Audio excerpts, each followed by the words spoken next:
Bonjour, bienvenue au Talk Orange Le Figaro. Aujourd'hui, nous recevons Jérôme Cahuzac, président socialiste de la Commission des finances de l'Assemblée nationale.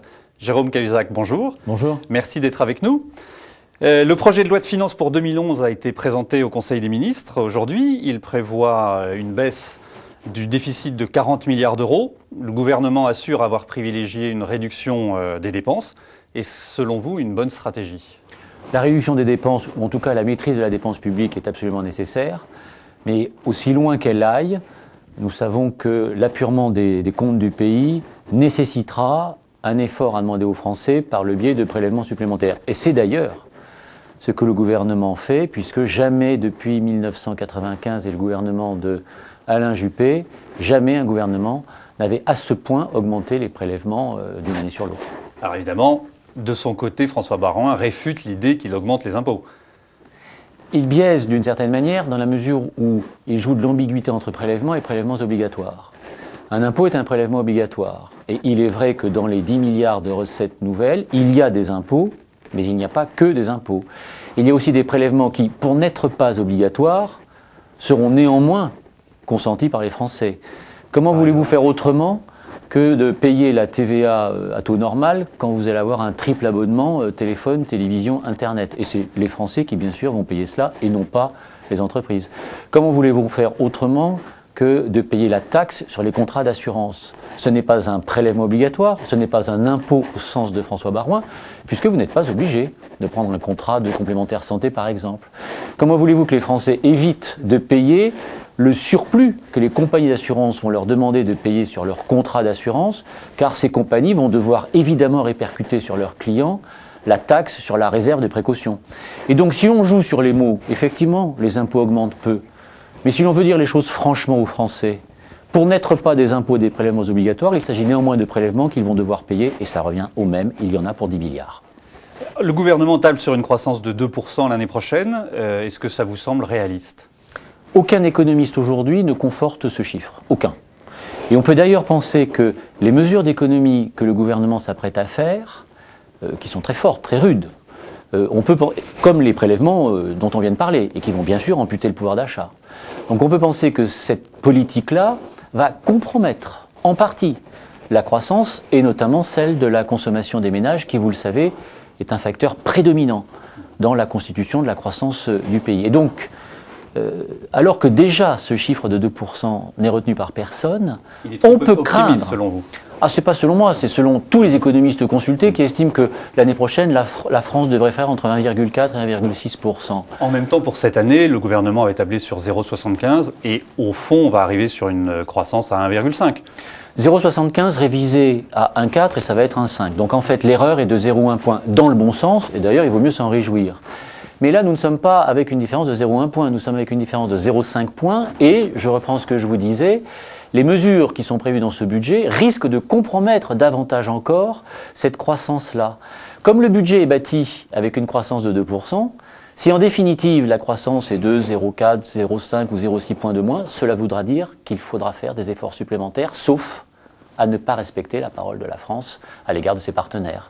Est-ce que vous pensez que l'objectif d'amener le déficit à 6% est lui-même un objectif réalisable? Après tout, cette année, le déficit devait être à 8,5 et le gouvernement explique qu'il ne sera plus que de 7,7. Là encore, 8,5 il y a longtemps, révisé à 8,2 puis à 8. En fait, la différence est entre 8 et 7,7. L'année prochaine, la France s'est engagée à n'avoir que 6% de déficit. La question n'est pas de savoir si c'est réaliste ou pas. La question est de savoir si la France respecte ou pas ses engagements internationaux. Et je crois que si elle ne les respecte pas, elle rencontrera des difficultés, bien sûr, avec ses partenaires, mais aussi avec les marchés auxquels elle est obligée de recourir tous les jours, puisque, comme vous le savez, cette année, quand l'État dépense 2 euros, il est obligé d'en emprunter 1 sur les marchés internationaux. Si la France ne respecte pas sa parole, on peut craindre que les marchés ne le lui fassent payer en augmentant les taux d'intérêt. Alors vous le savez, les internautes qui nous suivent sont invités à vous poser des questions. Voici l'une d'entre elles. Si le PS revient aux affaires, va-t-il, comme chaque fois, dit notre internaute, augmenter l'embauche des enseignants et des fonctionnaires? Je ne suis pas certain que ce soit fait chaque fois, mais il est vrai qu'une des stratégies de sortie de crise reconnues notamment lors des sommets européens, je pense par exemple à Lisbonne, prévoit un effort considérable de formation et de recherche. Il me paraît difficile d'améliorer la formation de ce pays sans formateurs. Quant aux chercheurs, je ne suis pas certain que nous en aurons trop un jour. Je pense même que chroniquement, nous n'en avons pas assez. Il reste que, et là notre interlocuteur a raison de le souligner, il faut maîtriser effectivement la dépense publique. Et si des emplois publics sont nécessaires ici ou là, peut-être ne sont-ils pas indispensables dans le nombre que nous connaissons aujourd'hui dans d'autres administrations. Par exemple, l'éducation nationale, qui l'année prochaine encore verra ses effectifs diminuer de 16 000 fonctionnaires. La tendance est la même depuis 2007. Il faut s'arrêter, selon vous, il faut réembaucher de nouveau des enseignants ? Plus de 50 000 postes dans l'éducation nationale ont déjà été supprimés. Vous avez raison d'indiquer que 16 000 de plus le seront l'année prochaine.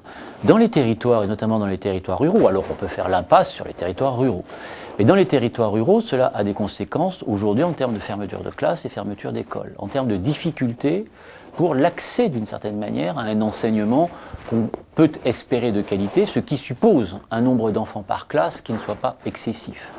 Je ne crois pas qu'il y ait beaucoup de marge de manœuvre en la matière, mais encore une fois, est-ce que vraiment un pays s'appauvrit quand il forme bien ses enfants, ses adolescents ou ses étudiants? Personnellement, je ne le crois pas.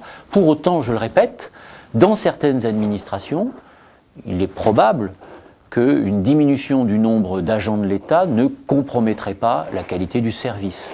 Une réforme a été réussie au ministère de l'Économie et des Finances, c'est la fusion entre la direction de la comptabilité publique et la direction générale des impôts. Il faudra quand même regarder combien cette réforme a coûté, car il se dit que pour que les fonctionnaires acceptent cette réforme, il a fallu un budget de près de 150 millions d'euros de primes supplémentaires chaque année. À la longue, on finit par perdre le bénéfice de la suppression des postes. François Baroin a évoqué l'autre jour la possibilité d'une convergence franco-allemande en matière de fiscalité. Est-ce que c'est selon vous une piste intéressante ? La convergence économique au sein des pays de l'Union est de toute façon un objectif que tous les gouvernements tenteront d'atteindre. C'est un objectif, cela dit, lointain, car comme vous le savez, l'unanimité est requise au sein de l'Union pour modifier la fiscalité et beaucoup de pays ont des intérêts extrêmement divergents. Pour autant, je crois comprendre où veut en venir François Baroin, qui pense que, par exemple, la suppression du bouclier fiscal éloignerait la France de cette convergence. Moi, je veux redire avec force qu'il n'y a en Allemagne aucune règle constitutionnelle ou de droit simple équivalente au bouclier fiscal. Je sais que le président de la République a longtemps prétendu le contraire. Je crains qu'il ne recommence. C'est, de mon point de vue, tout à fait inexact. Vous aviez demandé à la ministre de l'économie des éclaircissements dans le règlement de l'affaire Tapie. Christine Lagarde était hier à l'Assemblée. Je vous propose d'écouter sa réponse. Vous ne cherchez pas véritablement la vérité avec votre question. Vous cherchez l'affrontement, vous cherchez le règlement de compte. Merci. Je vous le dis, Madame Filippetti, il fallait régler les comptes il y a 15 ans. Donc c'était Aurélie Filippetti, députée PS, qui posait la question. Alors vous cherchez la vérité ou vous cherchez l'affrontement politique ? La vérité est toute simple, et si Madame Lagarde dit ce qu'elle estime être aujourd'hui, l'enrichissement supplémentaire de Bernard Tapie à la suite des décisions que Madame Lagarde a dit avoir prises seule et en conscience. À la suite de la décision du tribunal arbitral. Pardonnez-moi, mais la décision de créer une justice particulière fut une décision de Madame Lagarde. Et la décision de ne pas faire appel de la somme importante, 400 millions d'euros, un peu plus en fait, allouée au liquidateur du groupe Bernard Tapie, la décision de ne pas faire appel fut la décision de Madame Lagarde. Donc je maintiens.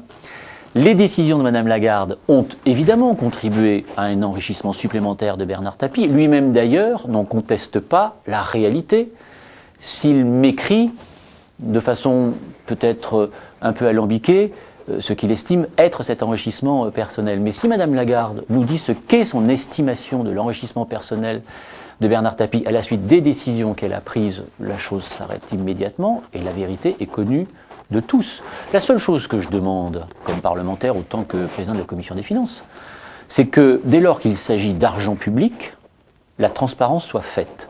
Et vous avez vu sur l'extrait que vous venez de passer que Madame Lagarde refuse de donner ce chiffre. Je ne m'explique pas les raisons de ce refus et je ne le comprends pas car en régime parlementaire, les ministres doivent la transparence aux députés. Donc vous n'êtes pas dans un abus de fonction comme le député Yves Sancy vous le reproche et demande d'ailleurs votre démission pour ce motif.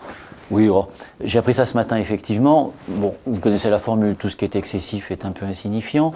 Et je pense que l'expression de mon collègue Yves Sancy a peut-être été un peu excessive. Ce qui est certain, en tout cas, c'est que tout parlementaire, quel que soit son engagement politique, ne pourrait qu'être satisfait qu'un président de la Commission des Finances demande à la ministre de l'économie des éléments permettant de connaître précisément ce qu'est l'utilisation de l'argent public. Alors, je vois bien, comme vous, à l'UMP, en tout cas, Madame Lagarde est forcément un peu gênée d'avoir à reconnaître que si l'enrichissement de Bernard Tapie est du niveau que je crois, du niveau que croit également Charles de Courson, qui est un député de la majorité présidentielle, la chose pourrait être gênante. Mais enfin, en politique, il faut assumer ses décisions. Ed Miliband, 40 ans, dit Ed Leroux, vient d'être élu à la tête du Parti travailliste et va refermer ce qu'on pourrait appeler, ce qu'il appelle la parenthèse Tony Blair. C'est une bonne nouvelle pour le Parti socialiste ? Je crois que ça n'a pas une énorme importance. N'est-ce pas ? Ça rentre un peu en résonance avec le Parti socialiste suédois qui a perdu les élections. On voit maintenant à la tête du Parti travailliste une tendance plus à gauche. Est-ce que ça veut dire qu'il faut aller dans cette voie-là pour le Parti socialiste ? Je crois que chaque pays a sa voie, une forme d'originalité. Les sociodémocrates suédois ont été très longtemps au pouvoir, beaucoup plus longtemps que les sociodémocrates français.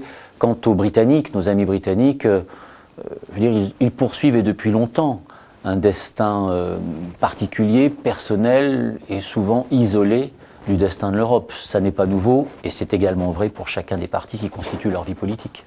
Éric Raoult était hier à votre place, il a une question à vous poser. Est-ce que vous êtes un socialiste président de la Commission des Finances ou un président socialiste de la Commission des Finances ? À dire vrai, est-ce que vous jouez vraiment le jeu de l'ouverture de Nicolas Sarkozy ? La question s'arrête là ? La question s'arrête là. Ce qu'Éric Raoult sait parfaitement, car il a exercé des responsabilités ministérielles, c'est que les fonctions qu'on peut exercer ne doivent en rien supprimer la sincérité des convictions. Ce serait un comble. Et j'ai envie de lui demander, est-ce qu'il pense que M. Méhaignerie est un UMP président de la Commission des Affaires sociales ou un président de la Commission des Affaires sociales UMP ? La question est la même.